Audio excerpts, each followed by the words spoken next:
Hey everyone, and welcome to FreightWaves Now, this August 16th, Friday edition. A little bit later, we're going to be talking to Ibrahiim Bayaan about economic conditions. But first up, we got Kevin Hill that's going to give us some insight into what to expect this bid season. So Kevin, what do we got?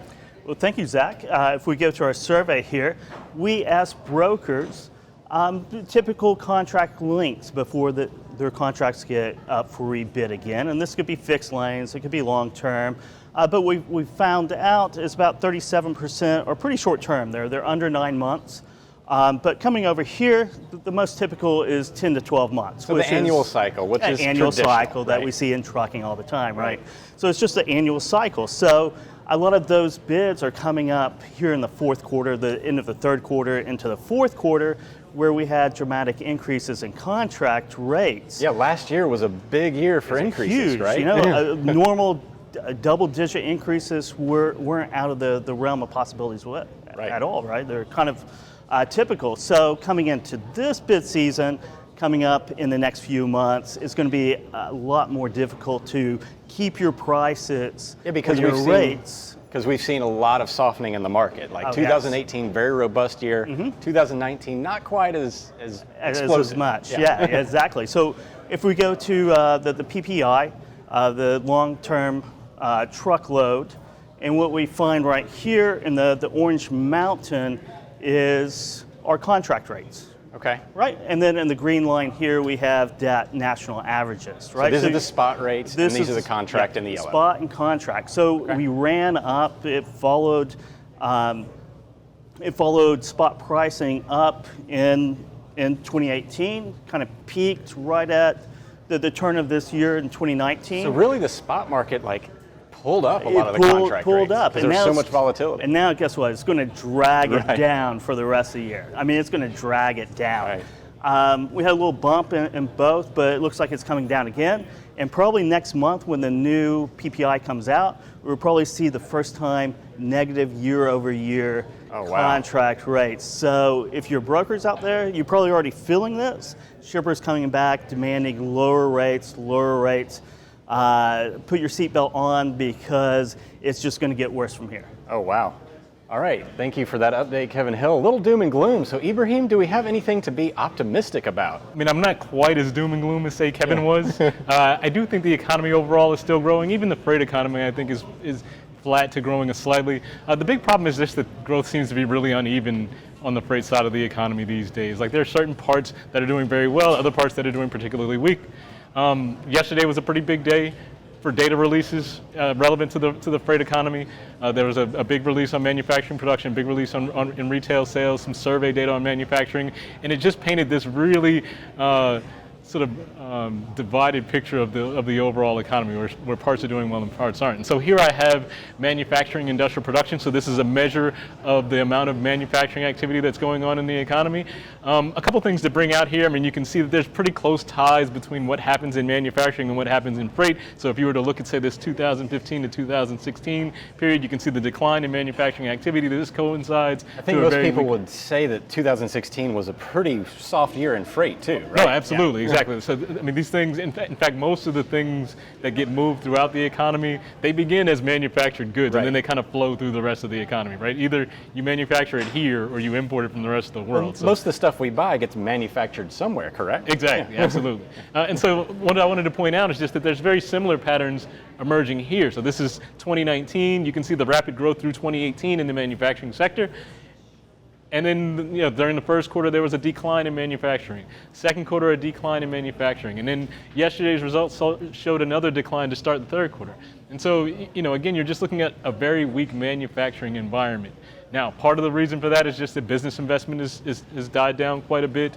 And, some of that might be due to concerns over trade policy. Businesses just don't feel the need to go out and just, buy new equipment. But they were also incentivized a lot last year, right? With the tax policies? They were. And so that's part of the reason why 2018 was so strong. You can kind of think of it as like the tax incentives gave them a reason to go invest, and then the trade policy uncertainty took all the momentum out of it, right? And so now we're back to just like declining business investment. Also, export growth isn't doing really well. We manufacture a lot of stuff so we can send it to the rest of the world. That's not doing well, and so it's putting downward pressure on manufacturing. But we've got a retail season coming up, right? Oh, absolutely. This is, in fact, we're really in the beginning parts of the big retail moment for retailers. I mean, if you think about, this is what retailers look forward to. Is first the back to school shopping season, right, which is like July, August, September, right, and then there's a brief lull in October before things really ramp up during the peak season, November, December. And the good news is retail's been doing pretty well. It's not quite as strong as what we would have seen last year in 2018. Retail growth last year got above 6.5%. I mean, you can see over here that the growth rates have died down from 6.5% to about 3.5%. But 6.5 was a little overheated, right? Oh yeah, and in fact, most of what's going on is really just tough comps to last year. Like, it's not necessarily slowing down retail activity. It's just you have difficult comparisons to very strong performance last year. So the retail sector looks pretty good. I mean, not only is it strong growth overall, but most of the industry sectors are also doing well as well. So if you're a retailer, it feels like a pretty good time. And I also think most of the fundamentals are in place for a good, solid retail performance the rest of the way. With the caveat being, we have to wait and see sort of what happens with tariffs. Right. We got some pretty good news we got last the delay. week. Oh yeah, and in fact, President Trump went as far as to say that was part of the reasoning behind it. Right. He didn't want to just derail Christmas altogether. So give the retailers some time to bring in these goods from the rest of the world before we slap tariffs on, right before the Christmas season. Right on. So we do have a little bit of good news coming up in third and fourth quarter for carriers because retail does push a lot of that volume. Up next, Dean Croak with our AT&T Business Carrier Update. Right, Dean Croak joins us for today's Carrier Update presented by AT&T Business.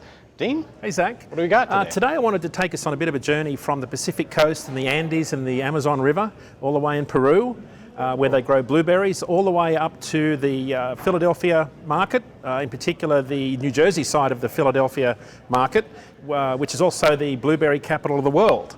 Wow. And it's a very interesting transition we're in right now. So the Philadelphia market is kind of sitting about here.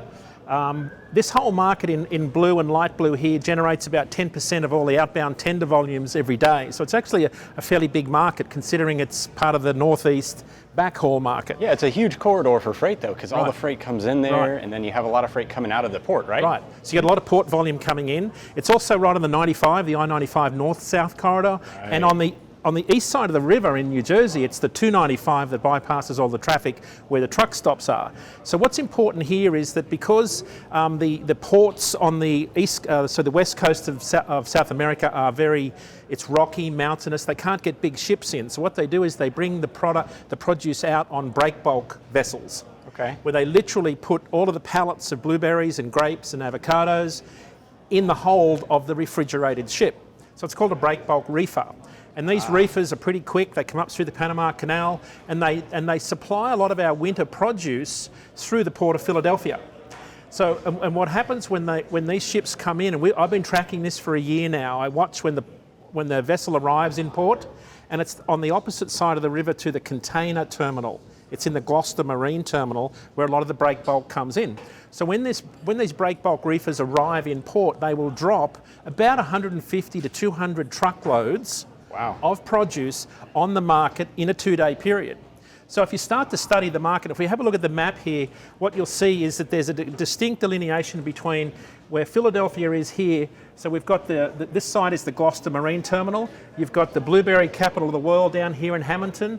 As we've gone through the summer and temperatures start to get a bit cooler up here in the northern part of the country, blueberries have become in harvest season, but this harvest season has just finished around here, the capital of the world. So what happens is we start to bring in our winter produce from other countries.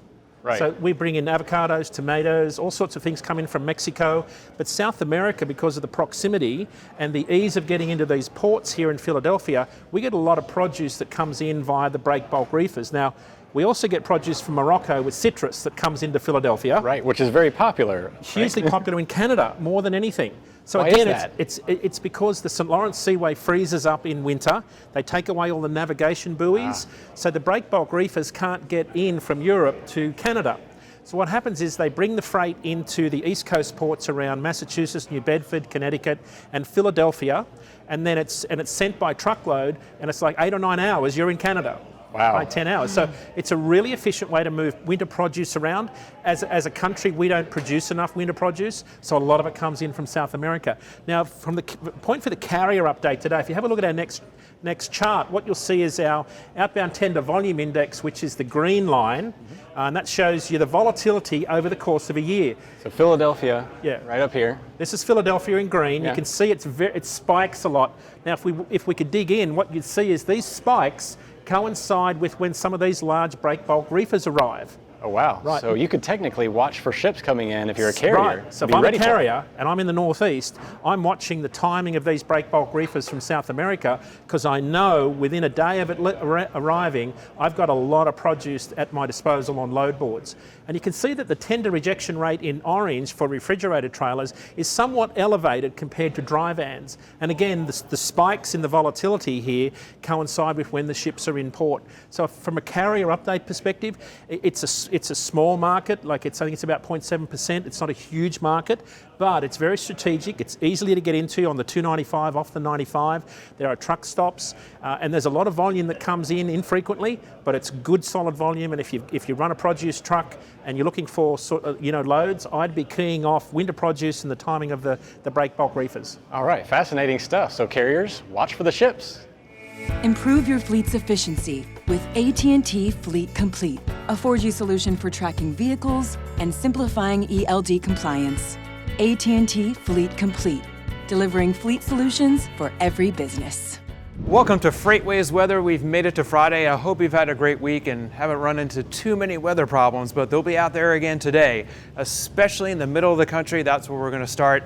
Severe weather again. There's a lot of potential for severe storms across several interstates, right through the Plain States, especially from Topeka down through across through Kansas City, here in this orange shaded area, but even in surrounding spots into central Illinois, St. Louis, and all the way back to just north of Oklahoma City. Yes, there's potential for more severe thunderstorms today, as well as eastern Colorado, maybe clipping the Denver area up to Cheyenne and also into Scottsbluff, where they had some really large hail yesterday there in Nebraska. So we're talking about areas that have already gotten hit this week by severe storms with large hail and isolated tornadoes, and there could be more of that for today and possibly for tonight. So be careful for your overnight drivers out there as well. Now we're going to go down to the southeast in Florida, where there's flooding potential.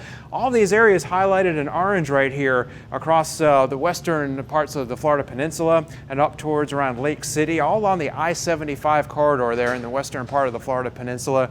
There is potential for some more flooding today, more heavy rain for that area.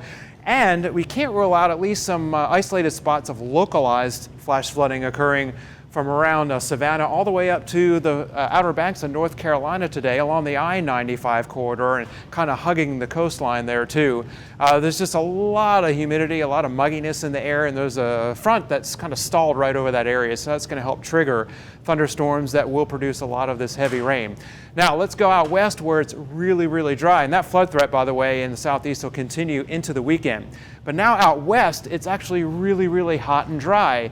You might be saying, well, they're used to really hot and dry weather during the summer, but temperatures have been at least 10 degrees above normal from Phoenix to Yuma, all the way into the Central Valley of California, the Las Vegas area as well, where a lot of temperatures yesterday almost broke record highs or did break record highs. A lot of temperatures reaching 115 degrees almost in some areas. And that's going to happen again for today. So along the I-5 corridor, the Central Valley of California from Sacramento all the way down to Bakersfield, Redding in there as well, Las Vegas, Phoenix, Yuma, all these areas of the desert Southwest. Drivers, just be really careful with the heat out there. Spend as little time as possible outside and just know those signs of heat illness. If you are outside for a while and you start to feel dizzy or you start to feel nauseous, you could be coming down with heat exhaustion or heat stroke. So just get inside in the air conditioning as quickly as you can.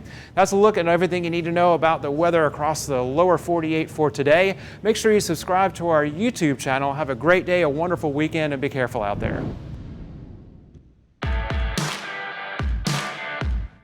It's Friday, it's hot, it's August. My name is Kyle Cunningham. Let's talk about what's happening out on the roads. First off, let's jump in. Portland, Oregon, this I-5 bridge here, taking you across the state line from Oregon into Washington. They're shutting this down to 2 lanes. Going to be looking at a little bit of trouble over the weekend, but by Monday morning, looking good again. Now let's take it down the southwest Phoenix, Arizona, they just can't seem to get it busy down there. But I-10 closing down for the weekend just a little bit. This Loop 202 over here, South Mountain Freeway, you're gonna see some shutdowns there. Just doing some paving, keeping everything safe. You know how it is when it's hot, that asphalt expands. A lot of trouble for these guys out in the Southwest, but they're doing the best they can, right? So westbound I-10, you're gonna see the ramps close at 27th to 35th Street and 43rd. A lot of shutdowns, a lot of closures. Let's go ahead and move over to see what's happening next. So all the drivers headed through Sacramento, California, expect some delays this weekend as you roll through. If you're heading north or south on 5, east or west on 80, this whole interchange right here, a lot of work going on. So that's gonna be from Friday night until Monday morning. Hey, your song for today, It's Finally Friday by George Jones, right? Country legends coming out from Chattanooga, Tennessee to you every single day. That's your traffic jams, sponsored by FreightWaves Sonar. Thanks for watching today. Be sure to hit that subscribe button on YouTube and also follow us on Instagram, Twitter, LinkedIn, and Facebook. Everyone have a great weekend.